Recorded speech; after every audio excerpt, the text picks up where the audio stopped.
Hey guys, welcome to today's video where we're going to be discussing the Miami Dolphins offense and what to expect from them in 2020. Before we get started, please like and subscribe. It really helps my channel grow. And on a quick side note, if you don't already know, I've been writing some articles for the updog.com, which is basically a sports article website where anyone under the age of 22 can post articles on any sports topic that they're interested in. If any of you are, interested in reading some of the articles on the website, feel free to go check those out. I'll leave a link to them in the description down below. There are some really interesting articles up, and we're coming out with new content daily. Secondly, if any of you are under the age of 22 and are interested in doing some sports writing, then you can sign up on the updog.com immediately. By the way, it's free and you can write as much or as little as you want. The only requirements are that you're under 22 and are interested in sports writing. If this is something that even partially interests you, why not give it a shot? It's a good thing to put on a resume, and once again, you can write as much or as little as you want. I'll leave the link in the description down below for those that are interested. Now let's dive right into the video, and I hope you enjoy.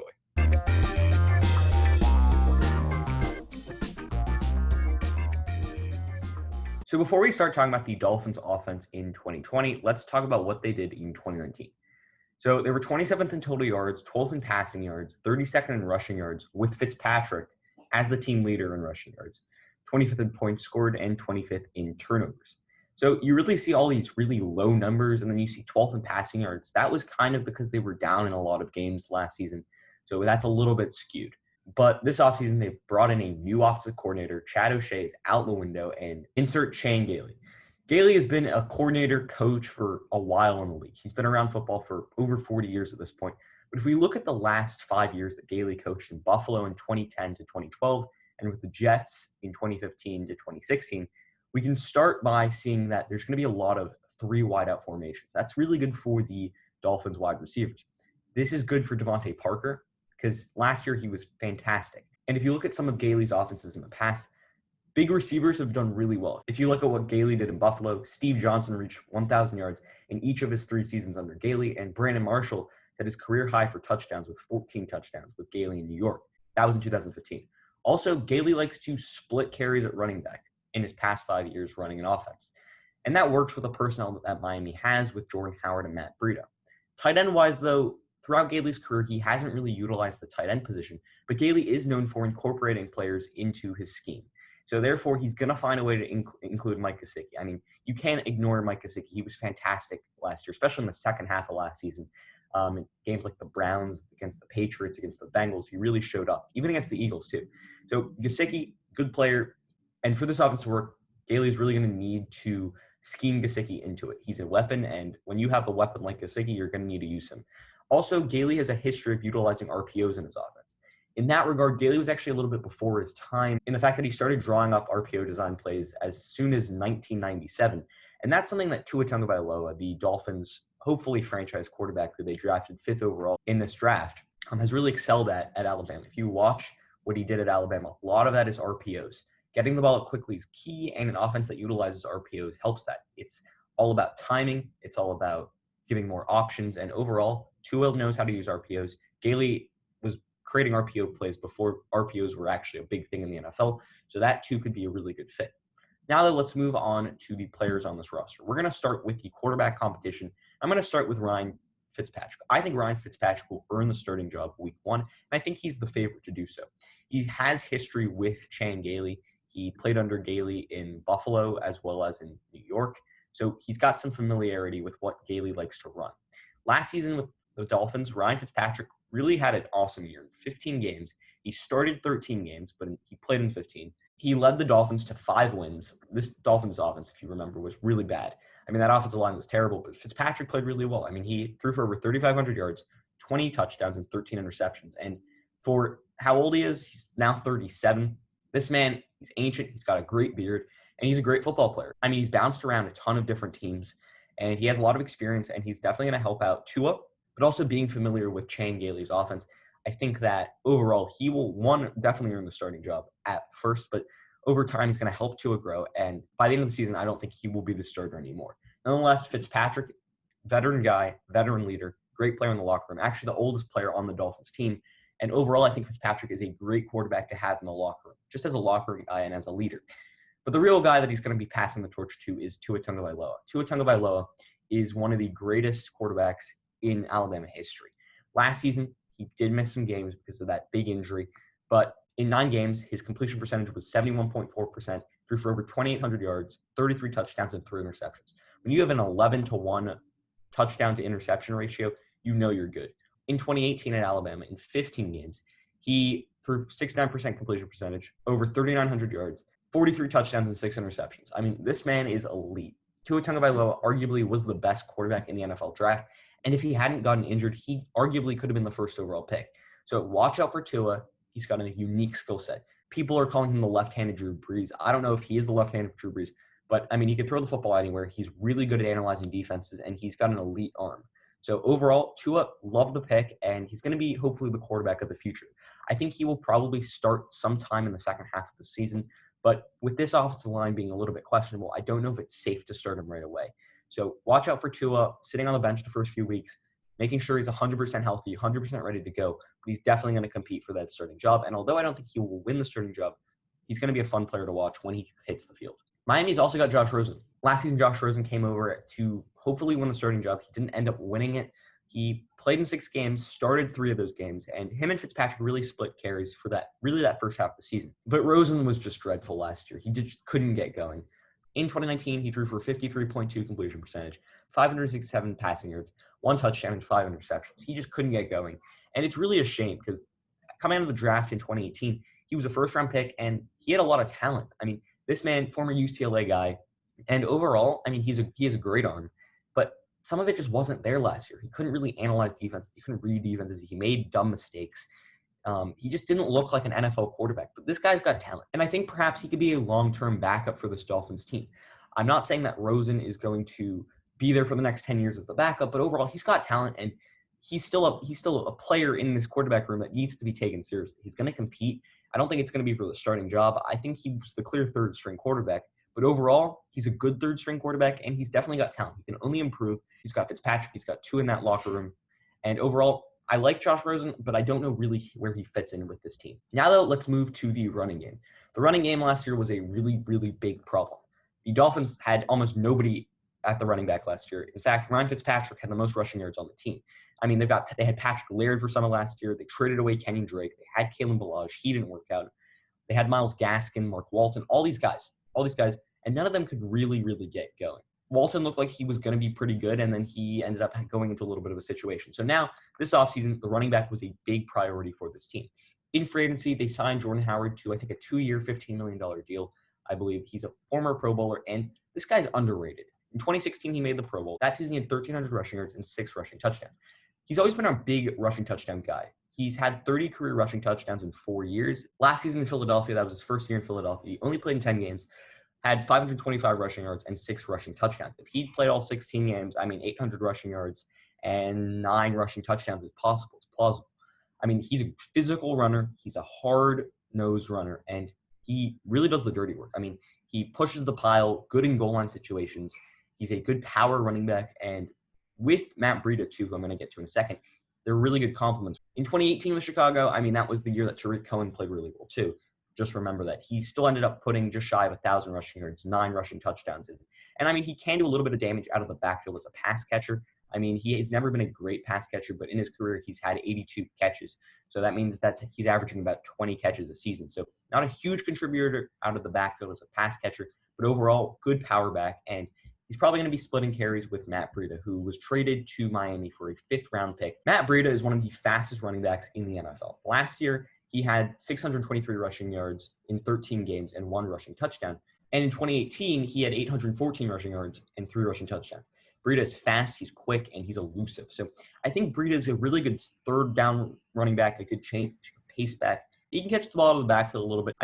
Neither of these running backs can really do a lot of damage out of the backfield, but Breida's fast, and I do like him a lot. I think they got great value from him, trading a 5th rounder for him. And you know what? He did a lot of damage in San Francisco last year. So having Jordan Howard, who's an established guy, and Breida, who's shined at times in his career, is really interesting. I think Howard will get the most carries because I think he's going to be the true power back.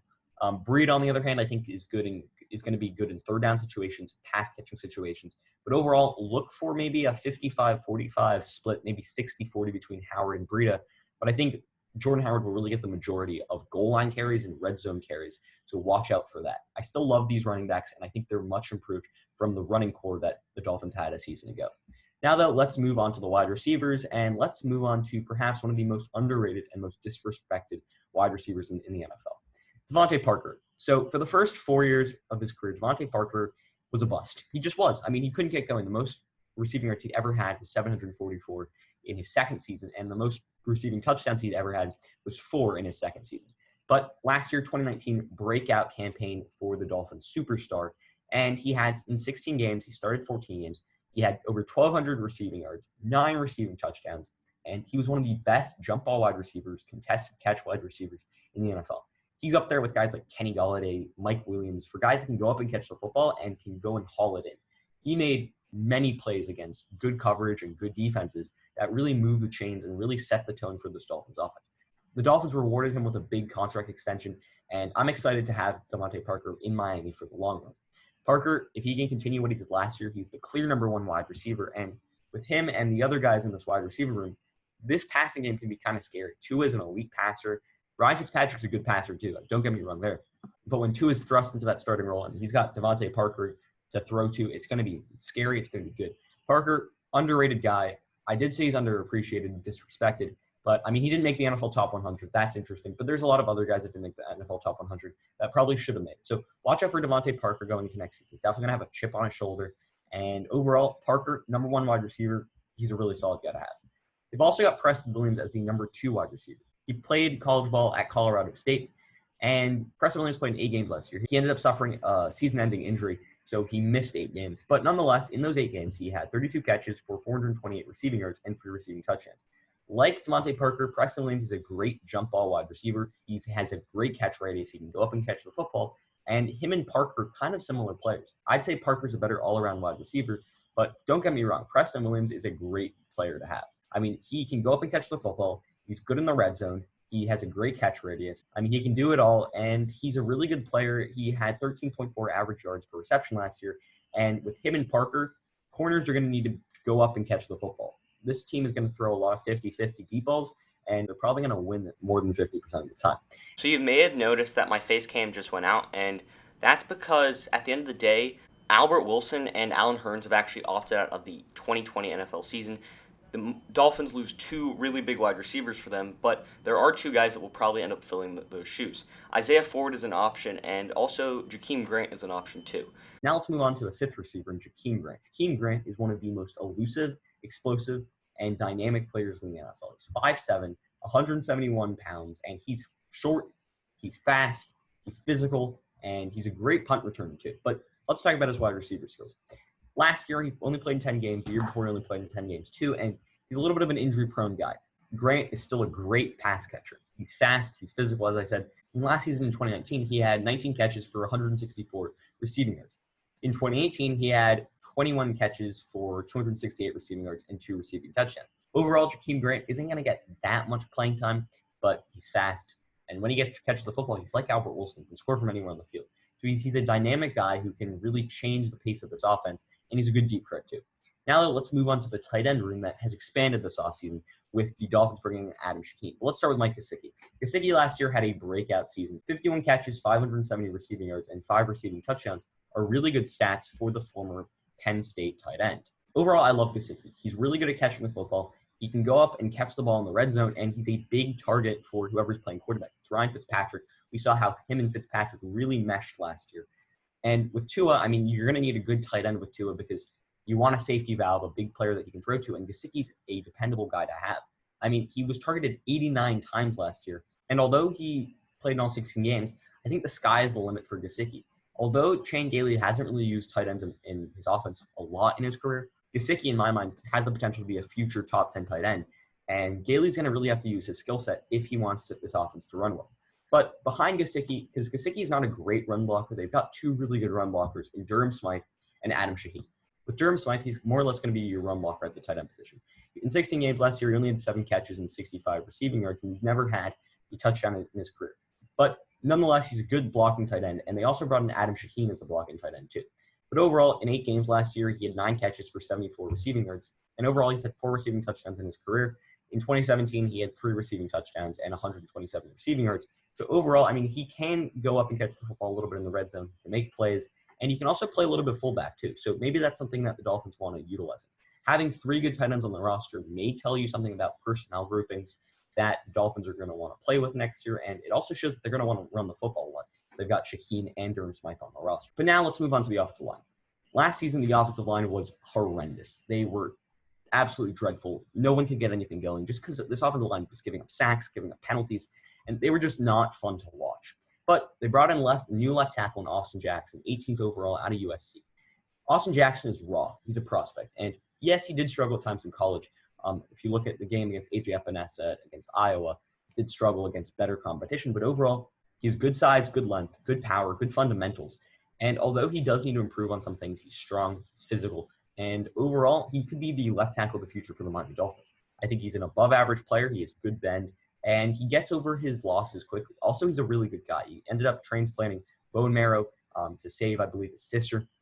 So overall, I think that Austin Jackson's a great guy, great locker room guy, great personality, and the Dolphins want good players on this team, right? Austin Jackson has the potential to be a great player in the NFL, and although I don't think he's an instant fix for this team, he's definitely going to be a fix for the future. At the left tackle position, they've also got Julian Davenport. I don't love Davenport. He played 534 snaps last year, gave up a penalty, gave up 6 sacks, had a 56.5 PFF player grade, and overall, I don't think he's a good player. I just don't think he's a good player. But you know what? As a backup left tackle who's been a veteran guy for a little bit, played in the NFL for a little while, I think that Davenport is a solid guy to have who can play both tackle positions. And you know, at the end of the day, if someone goes down with injury, Davenport is not the worst player to put at left tackle. Now let's slot inside to left guard, where they have Ereck Flowers. They signed Ereck Flowers to a big 3-year, $30 million deal. And although I don't think that's a great deal for the former left tackle of the Giants, it kind of scares me, that kind of money for a player that hasn't really proved that he's a really solid player in the NFL. But last year, he slotted in at left guard. If you remember, at left tackle, Ereck Flowers was horrendous. He just was really bad. He gave up sacks, gave up penalties, and he just couldn't get it going. But with Washington last year, he slotted inside to left guard and actually was pretty solid. I mean, his PFF grade showed some improvement. He had a 64.2 PFF player grade on 937 snaps played, 5 penalties, and 2 sacks allowed. But if we look back in like 2016 with the Giants, he played over 1,000 snaps, but I mean, he gave up 13 penalties to left tackle, 4 sacks allowed. So you see that left tackle position is not a great fit for him. I mean, in 2017, he gave up 9 penalties and 6 sacks. So the left tackle position is not good for Ereck Flowers. So he's really coming in here as a left guard. The Dolphins know that he can't play left tackle, and they really want him to be a left guard for him. He was good in run blocking last year, and being a former left tackle, he's an above-average pass protector too. So watch out for Ereck Flowers to be a staple at the left guard position for the Dolphins moving forward. Now, though, let's move on to the center position, where they brought in Ted Karras on a 1-year deal, I believe, this offseason. 2-time Super Bowl champion, obviously, with the New England Patriots, and last year he played in 15 games. Karras is a veteran guy. He was drafted in 2016 in the 6th round by the Patriots. And when David Andrews went down with injury last year, Karras really showed that he could be a good center for this Patriots team. He played over 1,000 snaps. He gave up 3 penalties and only gave up 2 sacks, which isn't terrible. And he earned a 64.5 PFF player rating.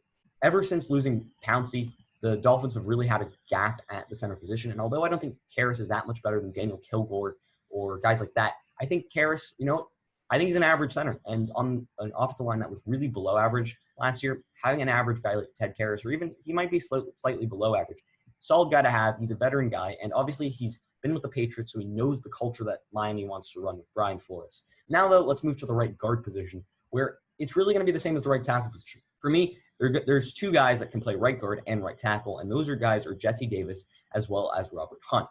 Davis last year played tackle for the Dolphins, but he wasn't great at right tackle.